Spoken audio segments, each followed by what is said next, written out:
I'm not sure if there is ever any such thing as a final agreement.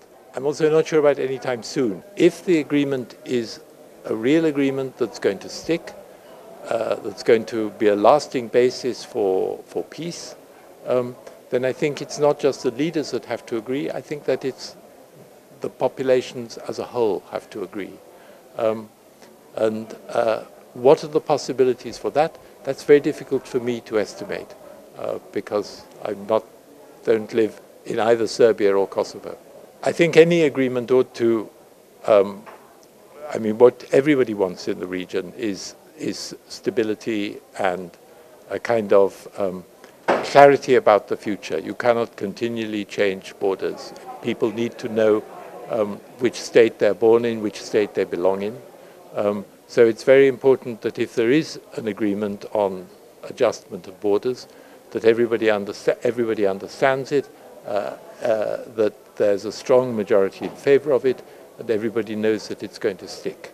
Will that affect other countries in the region?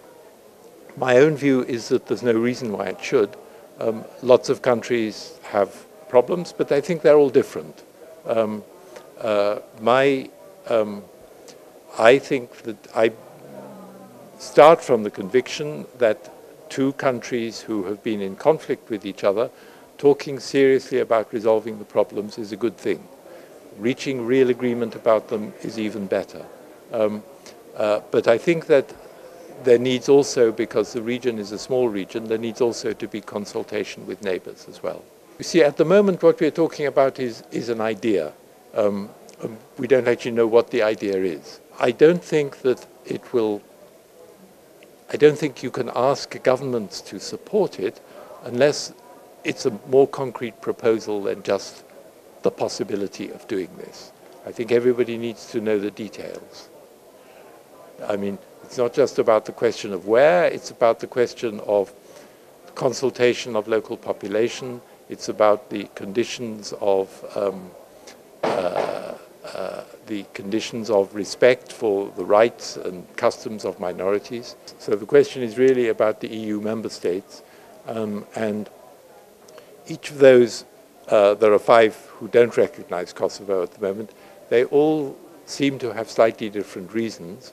I think that formal recognition by Serbia of Kosovo would be actually, that's for Kosovo, that's much more important than whether Spain or Cyprus recognizes Kosovo. That Serbia recognizes Kosovo, that's fundamental, because at the moment Kosovo is written in the Serb constitution as a part of Serbia. If Serbia recognizes it, then I don't see how others can be more Catholic than the Pope.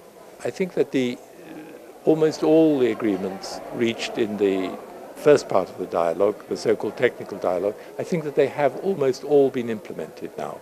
It wasn't not as fast as I wanted, but it's happened. So that I'm grateful for. I think if I was doing it again and we had more time, I think I would have tried to insist on implementation taking place step by step, because agreements which are not implemented are bad for both sides. It's better to have no agreement than to have an agreement that's not implemented. I don't think that's in line with the agreements that we reached, but I don't know the details of that. That seems to me to be fundamentally a bad thing. This is a small region. You can't stop people from traveling in.